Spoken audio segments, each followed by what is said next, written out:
नमस्कार। हिंदी टॉप में आप सभी का स्वागत है और मैं हूं आपके साथ जानिसार खान। बिहार में प्रथम चरण का चुनाव हो चुका है, जहां पर 18 जिलों की 121 सीटों पर चुनाव हुआ। अब आपको बता दें कि दूसरे चरण का मतदान कल होना है, यानी कि 11 नवंबर को होना है, जहां पर 20 जिलों के 122 सीटों पर मतदान होगा। और अगर बात करें हम पिछले चुनाव को लेकर के कि 2020 में इन सीटों पर, यानी कि दूसरे चरण में जब मतदान हुआ था तो कितनी सीटें किस पार्टी को मिली थी, और प्रथम चरण में जब चुनाव हुआ था तो किन पार्टी को कितनी सीटें मिली थी। अगर हम बात करें पहले चरण में, जहां पर अभी 121 सीटों पर वोट पड़े हैं, जहां पर अभी, तो पिछले चुनाव में अगर देखा जाए 2020 में, तो 59 सीटों पर वहां पर एनडीए को जीत मिली थी और 61 सीटों पर महागठबंधन को जीत मिली थी। अब अगर दूसरे चरण में अगर हम देखें, जब आज यानी कि कल 11 तारीख को दूसरे चरण का मतदान होगा, तो वहां पर जिन जिन जगहों पर मतदान होगा, वहां दूसरे चरण में पिछले चुनाव में अगर बात करें तो 66 सीटें जो है वो एनडीए ने जीती थी और 49 सीट पर महागठबंधन ने जीत दर्ज की थी। अब जब दूसरे चरण का चुनाव कल होगा, तो क्या स्थिति रहने वाली है, इन जिलों की सीटों की क्या स्थिति है, और एनडीए का जो यहाँ पर देखा जाता है कि पिछले बार के चुनाव में एनडीए को यहाँ पर जब बढ़त मिला था, तो इस बार 2025 के विधानसभा चुनाव में क्या एनडीए उस बढ़त को बनाए रखेगी, या फिर महागठबंधन का जो चुनौती है, इस बार महागठबंधन को चुनौती मिल रहा है एनडीए की तरफ से, और जो पिछले बार भी मिला था, तो क्या वो चुनौती को महागठबंधन पार कर पाएगा, ये सवाल है। हमारे साथ ऋतिक, हमारे संवाददाता पटना से जुड़े हुए हैं। ऋतिक, क्या लग रहा है कि इस बार जो है क्या स्थिति है और कौन कौन सी वो सीटें हैं, जरा बताइए दर्शकों को कि जहां पर चुनाव हो रहे हैं कल। बिल्कुल। जैसा कि अभी आप बता भी रहे थे निसार, क्योंकि मेरे हिसाब से जानकारी आपने पूरी दी है। लेकिन हम्म, अगर ऐसे में अभी अगले चरण की जैसा हम बात कर रहे हैं मंगलवार को, यानी कि कल जब यहाँ पर मतदान होगा, तो सबसे पहले, हम्म, क्योंकि जब पहले अगर हम बात करें तो गंगा किनारे वाले जो इलाके थे उन सभी में चुनाव हुआ था, 18 जिलों की 121 सीटें थी भी।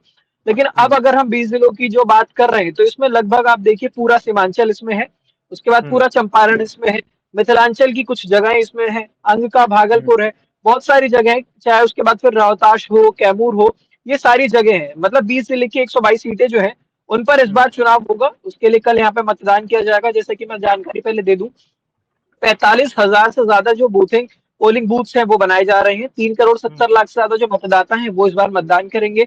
1,302 उम्मीदवार इस बार मैदान में है जिनकी साख दांव पर लगी। और सबसे बड़ी बात, पहले का जो चरण था चुनाव का वो उतना हम्म, महत्वपूर्ण महत्वपूर्ण अपने आप में हर चुनाव होता है, हर वोटिंग का हर हम्म, फेज होता है, लेकिन इस बार जो ये फेज है इसमें लगभग जो है 9 वर्तमान में जो मंत्री है वो और 15 हम्म, जो पूर्व मंत्री रह चुके हैं उनकी साख इस बार यहाँ पर दाव लगी हुई। साथ ही साथ अगर बात करें पूर्व मुख्यमंत्री जो रहे थे बिहार के 2020 के चुनाव के बाद, वो भी इस बार मैदान में उतरे हुए। तो इस बार जो ये 122 सीटों पर चुनाव हो रहा है वो बहुत हम्म। महत्वपूर्ण माना जा रहा है, क्योंकि बहुत बड़ी बड़ी जो हस्तियां हैं वो लगातार यहाँ पर, और सबसे अहम भूमिका इस पूरे गेम में, बिहार की सियासी गेम में अगर कोई निभा रहा है तो वो सीमांचल है। और इस वक्त हम सीमांचल की धरती पर हैं, जाने साहब। तो सीमांचल में इस बार आप घूम रहे हैं, अभी सीमांचल पे, हालांकि पिछले जी। महीने से ही आप बिहार में हैं, तो सीमांचल में इस वक्त जी। क्या स्थिति है, सीमांचल में आप क्या देख पा रहे हैं जब सीमांचल आज पहुंचे आप, तो सीमांचल में क्या है, क्या युवा सोच रहा है, क्या लोग क्या सोच रहे हैं, सीमांचल का थोड़ा सा बिल्कुल आप देखिए। ब्रीफ कर दीजिए। बिल्कुल बिल्कुल जानी सर, क्योंकि जैसे कि यहाँ पर 4 जिले आते हैं, उसमें हम्म, लगभग यहाँ पर 24 सीटें हैं। अभी हम अररिया की हम्म, तरफ बढ़ रहे हैं, लेकिन ऐसे में अभी सुबह हम कसबा सीट पर पहुंचे, पूर्णिया विधानसभा में पहुंचे हम। तो वहां पर जो समीकरण निकल कर आ रहा है, क्योंकि सीमांचल जो है ना, अभी पहले देखा हम्म, जाता था कि एनडीए और महागठबंधन की टक्कर होती थी, लेकिन इस बार हम्म, जो है चौतरफा बिसात जो है वो बिछाई जा रही है। अब हम्म, क्योंकि दर्शक भी अब लगभग जान ही गए, क्योंकि चौतरफा बिसात का ये मतलब हो जाता है, सिर्फ मैं सीमांचल की बात कर रहा हूँ, क्योंकि हम्म, ओवैसी जो है इस बार पूरा दमखम भर रहे हैं सीमांचल में। हालांकि पहले भी जब वो चुनाव लड़े थे पिछली बार, तो 5 जो सीटें हैं उनकी आई भी थी, बाद में जो 4 हम्म, उनके एमएलए हैं वो आरजेडी में शामिल हो गए थे। तो ऐसे हम्म, में इस बार जनसुराज एक फैक्टर है, ओवैसी एक फैक्टर है, उसके बाद आपका एनडीए और महागठबंधन, तो ये चारों तरफ से जो है ना, यहाँ पर हर कोई कोशिश में लगा हुआ है। और वैसे खासतौर पर इस वजह से भी यहाँ पर है, क्योंकि हम जब पहुंचे, हमने आज पूर्णिया में भी बात की, हम युवाओं से हमने बात की है, हम मुस्लिम बाहुल्य क्षेत्र में भी गए, क्योंकि खासतौर पर इस बार सीमांचल की अगर हम बात करें तो यहाँ पर लगभग 45% जो आबादी है, सभी जानते हैं वो यहाँ पर मुस्लिम है। तो मुस्लिम आबादी जो है यहाँ पर एक निर्णायक रोल जो है वो निभाती है। बिहार की राजनीति में, और सीमांचल चाबी मानी जाती है बिहार की सियासी की। जो ये जीत लेता है, लगभग ये माना जाता है कि सरकार उसकी तय है। तो युवाओं के अंदर जो है साफ तौर पर एक कहीं ना कहीं नाराजगी रोजगार को लेकर है। हमने जब बात की तो लगभग जो यहाँ पर अगर बात करें 60-40 का हिसाब है, ऐसा कहना क्योंकि लाजमी नहीं होगा कि भाई या तो एनडीए ही है या तो महागठबंधन ही है। जन स्वराज का फैक्टर बहुत कम है। ओवैसी पहले 5 सीटें जीत चुके थे, लेकिन लगभग इस बार की अगर बात करें तो 2 सीटें हैं जो क्या तो जा सकती है। लेकिन मेन फैक्टर्स की अगर हम बात करें तो 60% जो चांसेस हैं नीतीश कुमार की तरफ है, लेकिन जो 40% यहाँ पर लोग हैं जो युवा हैं, खासतौर पर मैं सिर्फ युवाओं की बात कर रहा हूँ, वो रोजगार को लेकर के इस तरफ है, महागठबंधन की साइड है। हम्म। अब मैं ये पूछ रहा हूँ आपसे कि जब पिछले बार चुनाव हुआ था 2020 में, अगर देखा जाए तो इन इलाकों में एनडीए को कितनी सीटें मिली थी? एनडीए जो बढ़त में थी तो वो कौन से जिले थे जहां पर से एनडीए को बढ़त मिली थी, और कितनी सीटें मिली थी, अगर आप बता पाए तो? बिल्कुल, क्योंकि अगर हम बात करें जो सीमांचल की हम बात करते हैं तो एनडीए को लगभग यहाँ पर जो है 12 सीटें मिली थी। और एनडीए को जब यहाँ पर 12 सीटें मिली थी तो उनमें से जो 8 सीटें थी वो आपकी भारतीय जनता पार्टी के पास ही थी, और जो 4 सीटें हैं वो जेडीयू के पास थी। और ऐसे में सबसे बड़ी बात ये भी निकलती है, क्योंकि जब हम बात करेंगे एनडीए की और सीमांचल की, तो सीमांचल में है ना मुस्लिम और यादव फैक्टर सबसे ज्यादा देखने में आता है। यहाँ पर यादव और मुसलमान, और उन मुस्लिमों को साधने का जो काम है यहाँ पर इस बार आरजेडी भी कर रही है। क्योंकि महागठबंधन की जब हम बात करते हैं तो वो एमवाई फैक्टर जो है खासतौर पर वो उस पर खेलने की कोशिश जरूर करते हैं।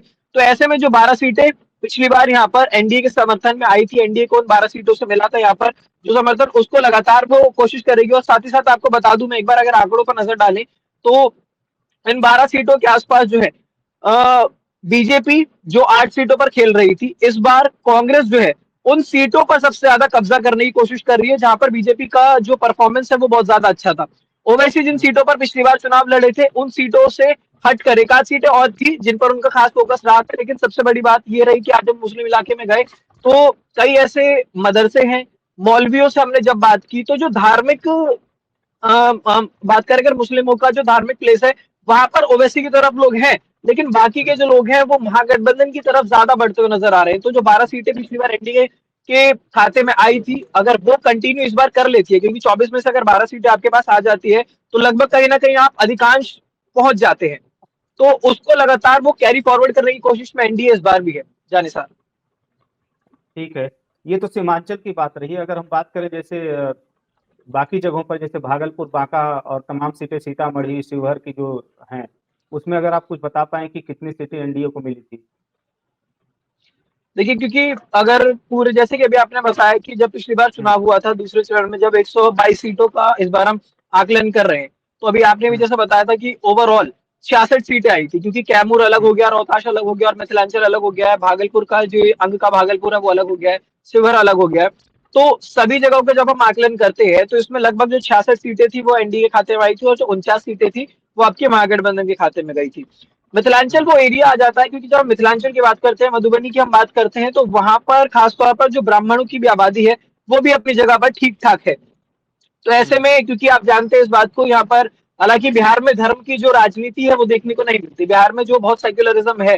तो कहीं ना कहीं अगर मधुबनी साइड की हम बात करें, मिथिलांचल साइड की हम बात करें, सीतामढ़ी साइड की हम बात करें, तो ये जो एरिया है थोड़ा बहुत ये आपको एनडीए के फेवर में जरूर मिलेगा। लेकिन बाकी अगर आप बात करेंगे चंपारण तरफ की या फिर मिथिलांचल की तरफ की, तो जैसे कि मैंने पहले ही बताया, यहाँ पर 60-40 का हिसाब रहने वाला है।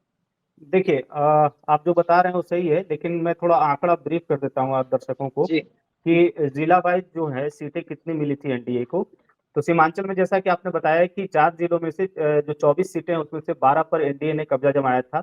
भागलपुर और बांका की अगर हम बात करें तो टोटल 12 में से 9 सीटें जो हैं एनडीए ने कब्जा जमाया था यहाँ पर। सीतामढ़ी, शिवहर अगर जी, दोनों को ले लें तो 9 में से 6, और मधुबनी की 10 में से 8 सीट, 8 और सीटें। सुपौल की पांचों सीटें मिली। और सुपौल की बात है मेन, की पांचों सीटें एनडीए के खाते में गई थी। मगध और शाहबाद की सीटों की अगर आप बात करें तो वहां एनडीए की कुछ सीटें घटी थी। और मगध के शेष जिलों की अगर बात करें, जैसे 30 में से यहाँ पर दिखा रहे हैं जो आंकड़े हैं, 30 में से सिर्फ 10 सीटें ही एनडीए को गई थी, जबकि रोहतास और कैमूर की और 11 कैमूर में की से 11 11 सीटें सीटें जो वो है हार इनके गए हाथ थे। से निकल गई थी।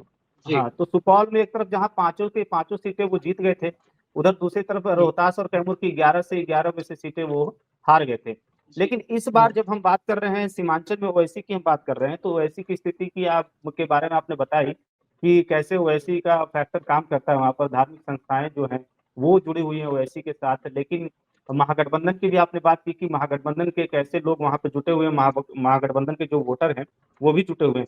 तो ओवैसी का जो पिछला बार जो रिकॉर्ड रहा था कि वो 5 सीटें उन्होंने अपने खाते में लाई थी, 5 सीटों के बाद देखा हमने कि 4 उनके विधायक जो है आरजेडी में चले गए, उसके बाद एक सिर्फ उनके अध्यक्ष बचते हैं आमोर सीट से अख्तरुल इमान।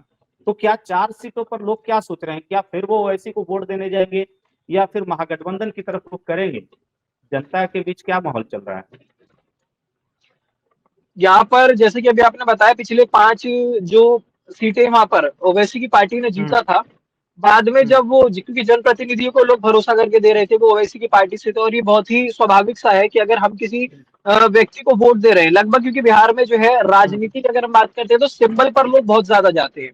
हम्म। आप अगर स्पेसिफिक किसी इंडिविजुअल कैंडिडेट को देखेंगे तो शायद हो सकता है बेशक वो कैंडिडेट बहुत अच्छा हो, लेकिन अगर वो किसी बड़ी पार्टी के साथ है तो लोग पार्टी के हिसाब से भी यहाँ पर वोट दे देते हैं। अब विचारधाराओं की अगर बात करें तो विचारधारा अगर मैच करती है तो उसके हिसाब से लोगों ने ओवैसी की पार्टी के जो वो कैंडिडेट्स थे उनको जीत दर्ज करने में जो मदद है वो जनता ने की, लेकिन बाद में वो लोग जो है वो आरजेडी में शामिल हो गए। तो यहाँ की जो जनता है ना, जब हम वहां पर पहुंचे हैं तो जनता के मन में कंफ्यूजन जरूर है, क्योंकि जैसा कि कई सीटें ऐसी हैं जहां पर लोगों को लग रहा है कि अगर मुस्लिम नेता जो है हम हम्म। उसको यहाँ पर सपोर्ट कर रहे हैं, और जो यादव है अगर कई बार, क्योंकि ऐसा भी हो रहा है यादवों में कि यादव आबादी यहाँ पर ठीक ठाक है, तो उनको जब ऐसा हम्म। फील होता है कि शायद अगर ये जो मुस्लिम है ये पलटी मार सकते हैं, ये मुस्लिम हम्म। कैंडिडेट है, ये फिर से बाद में जो है आरजेडी की तरफ ही आ जाएंगे, क्योंकि अभी सभी जान रहे हैं 2 सीटें हैं मुश्किल से शायद, क्योंकि पिछली बार वाला परफॉर्मेंस जो है वो दोहराना ओवैसी के लिए इस बार बहुत आसान नहीं है। तो इसलिए जो यादव है वो कहीं ना कहीं थोड़ा सा आरजेडी के पक्ष में आ रहे हैं, और वो जो मुस्लिम है पिछली बार के हिसाब से इस बार काफी कटौती मुस्लिम वोटर्स की भी ओवैसी के खिलाफ यहाँ देखने को मिल रही है, क्योंकि उनकी कमजोरी वो जो 4 सीटें थी वो चली गई, और उसके बाद लोग बार बार कह रहे कि ओवैसी पहले भी तो आरजेडी के साथ मिलकर चुनाव लड़ना चाह रहे थे, उनको महागठबंधन में जगह नहीं थी, वो लालू यादव से ही बात करने की कोशिश किए लेकिन ओवैसी को लोगों ने अपने साथ रखा नहीं। तो ये सारी जो बातें हैं वो निकल कर आ रही है, तो लोग थोड़े से जो है यहाँ पर हम्म। कंफ्यूज है। हाँ, तो सीमांचल में क्या लग रहा है कि ओवैसी की जो सीटें हैं वो कितनी आ सकती हैं, ओवैसी की सीटें इस बार कुछ अंदाजा लग रहा है आपको? सीमांचल में अगर बात करें, जैसे पहले हमने देखा था पिछली बार चुनाव लड़े थे और उसके बाद 5 सीटें उनकी आई थी, इस बार भी 28 सीटों पर लगभग वो चुनाव लड़ रहे हैं, लेकिन इस बार हम्म। लगभग ये कहना मतलब बहुत जल्दबाजी तो होगी, लेकिन हाँ 2 से 3 सीटें जो है ओवैसी की वो आ सकती है। हाँ, जैसा कि हम भी देख पा रहे हैं कि सीमांचल में काफी मुकाबला जो है इस बार थोड़ा डगडोल हुआ है ओवैसी का। लेकिन जैसा कि बता रहे हैं आपकी 2 सीटें हैं, एक तो मुझे लगता है कि अमौर की जो सीट है उनकी अध्यक्ष की, प्रदेश जी, अध्यक्ष जो है अख्तरुल इमान, उनकी अख्तर सीट। उमर। हाँ, उनकी तो सीट पक्की शायद होगी या नहीं होगी, इस पर भी संशय हो सकता है। हम्म।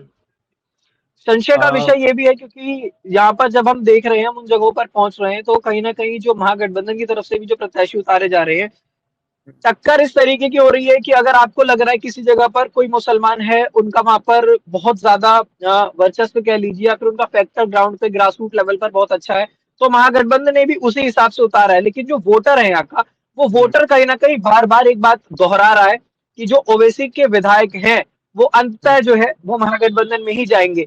ये परसेप्शन यहाँ पर लगभग जगहों पर बैठ गया है लोगों के मन में। इसलिए शायद वो विश्वास नहीं कर पा रहे हैं। विश्वसनीयता कम हुई है साफ तौर पर। हम्म।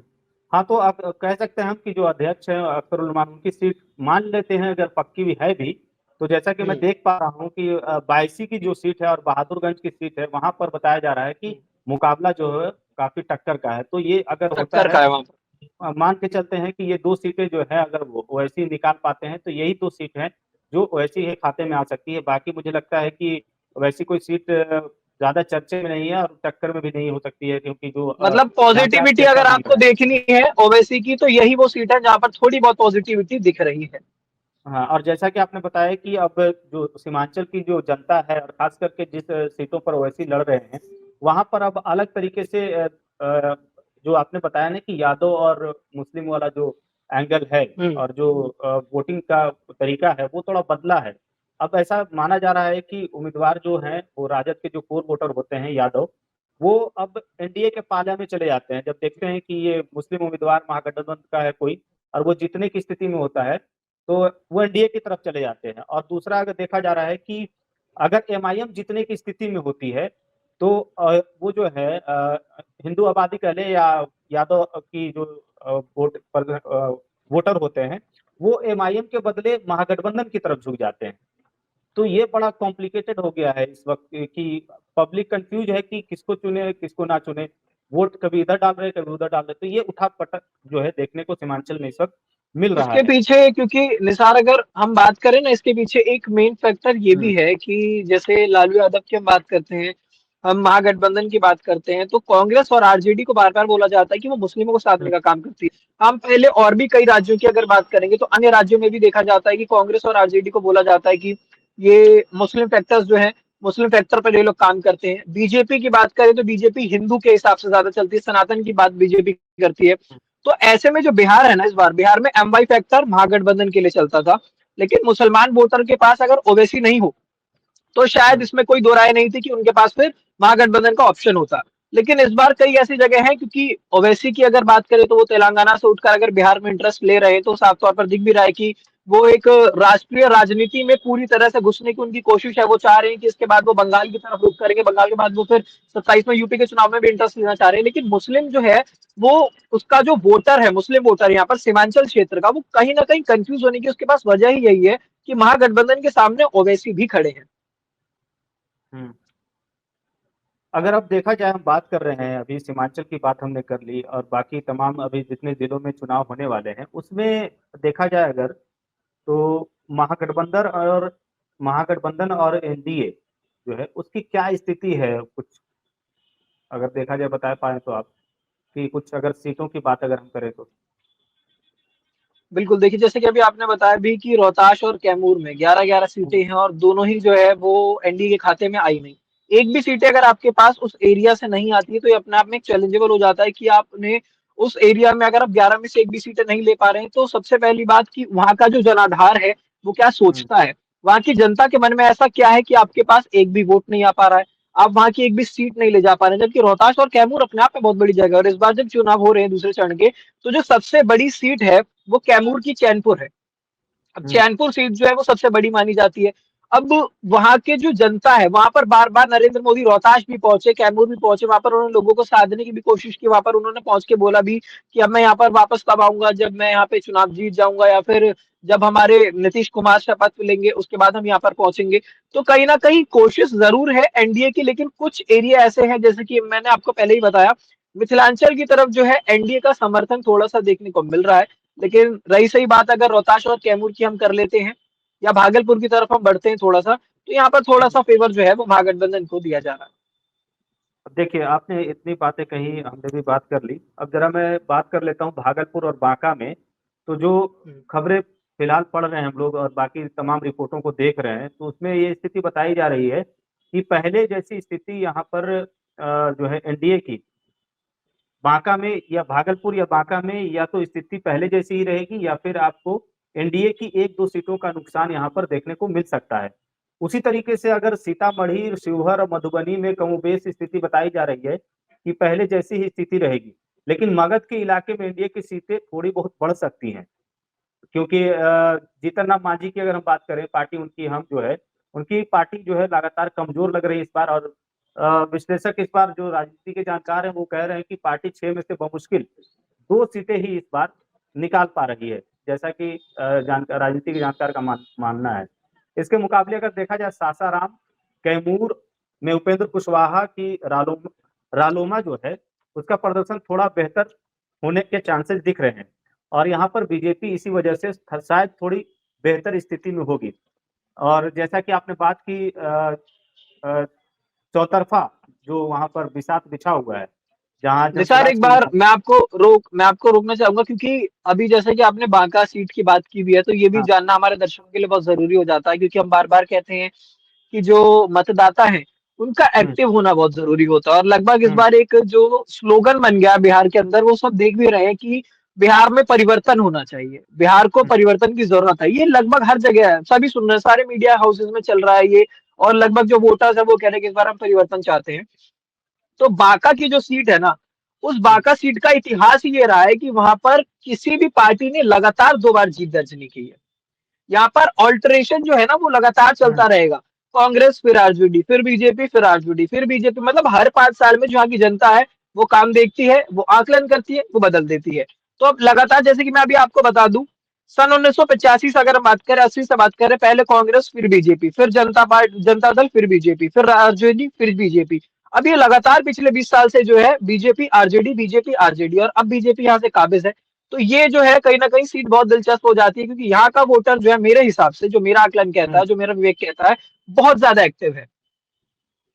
हम्म नहीं तो ये अच्छी बात है, कम से कम बाकी जगहों पर भी आपने भी बात की होगी ग्राउंड पे, हम्म, हम्म, जब हम भी बात करते हैं तो लोग कहते हैं कि बदलाव जरूरी होनी चाहिए, लोकतंत्र में जी। सत्ता बदलना जरूरी है ताकि विकास की जो रफ्तार है वो कम ना पड़े। हम बात कर रहे थे हम्म, जनसुराज की, जो चौतरफा बिसात इस समय कई जगहों पर देखा जा रहा है, उसमें जनसुराज का जो फैक्टर है वो भी काम कर रहा है कहीं कहीं पर। तो इस चरण में अगर देखा जाए तो कुछ सफलता जनसुराज को भी मिल सकती है, जैसे कि रिपोर्ट में पढ़ रहा था और अभी मैं देख पा रहा हूँ, खास करके सीमांचल के जोकीहाट में जो उनके प्रत्याशी हैं सरफराज, वो काफी मजबूत नजर आ रहे हैं इस वक्त। और वहीं चिरैया सीट पर संजय कुमार और करघर सीट पर गायक रितेश पांडे भी मुकाबले में इस वक्त दिख रहे हैं। तो क्या लगता है कि ये तीन जगहों पे जनसुराज इस चरण में बाजी मार लेगी क्या? 3 सीटों की जैसे आपने बात करी है, रितेश पांडे की अगर हम बात करें, सबसे पहले तो रितेश पांडे की मजबूती थोड़ी सी देखने के लिए मिल रही है, क्योंकि रितेश पांडे जो है वो पहले तो यहाँ से एक पॉपुलैरिटी उनके पास है। हम्म सबसे बड़ी चीज ये, वो एक कलाकार हैं और वो राजनीति में उतरे हैं, और जिस तरह से वो जनसुराज का दामन थामे हुए हैं, और वो लगातार अपने जो क्षेत्र में उनका रहना, पहुंचना, घर घर पहुंचना, क्योंकि जनसुराज लगातार हर जगह पहुंची है। तो हमारे साथ हमारे संवाददाता ऋतिक ठाकुर मौजूद थे, जिन्होंने बताया कि ग्राउंड पर क्या हालात हैं। लेकिन अभी आपको हम जाने से पहले बता देते हैं कि ये तमाम जो दूसरे चरण की सीट है, दूसरे चरण में जो चुनाव हो रहे हैं, वहां पर कुछ निर्दलीय प्रत्याशी भी हैं जो इस बार हो सकते हैं बाजी मार लें। अगर हम बात करें आपको कसबा सीट पर, तो बीजेपी के बागी हैं यहाँ पर प्रदीप दास और कांग्रेस के बागी हैं आफाक आलम। नवादा की अगर हम बात करें तो नवादा के गोविंदपुर में है राजद के बागी कामरान। परिहार सीट पर है राजद की बागी रितु जायसवाल। काफी मजबूत ये सब नजर आ रहे हैं, ये चुनाव जीत भी सकते हैं अगर देखा जाए तो। इसके अलावा अगर हम बात करें भागलपुर के कहलगांव में, कांग्रेस और राजद के बीच भी फ्रेंडली फाइट देखने को मिल रही है। एनडीए को यहाँ पर जीत का मौका मिल सकता है। इसी तरीके से चैनपुर में राजद और वीआईपी के बीच फ्रेंडली फाइट दिख रही है, इसमें महागठबंधन को नुकसान उठाना पड़ सकता है। तो दूसरे चरण की जितनी भी सीटें थी, जिन जिन जिलों में चुनाव होने वाले हैं, उन जिलों का हमने आकलन किया कि किस तरीके से वहां पर इम्पैक्ट पड़ रहा है और किसका पलड़ा जो है वो भारी दिख रहा है। एनडीए का इस बार जो है जो बढ़त है वो बना रहेगा, या फिर महागठबंधन को जो चुनौती इस बार मिल रही है वो चुनौती क्या महागठबंधन पार कर पाएगा या नहीं कर पाएगा। तो आपकी इस पूरी रिपोर्ट पर क्या राय है? आपको क्या लगता है कि दूसरे चरण में क्या कुछ होने वाला है? कौन मजबूत है इसमें, एनडीए मजबूत है या महागठबंधन मजबूत है? अपनी राय हमें कमेंट में जरूर बताइएगा। धन्यवाद।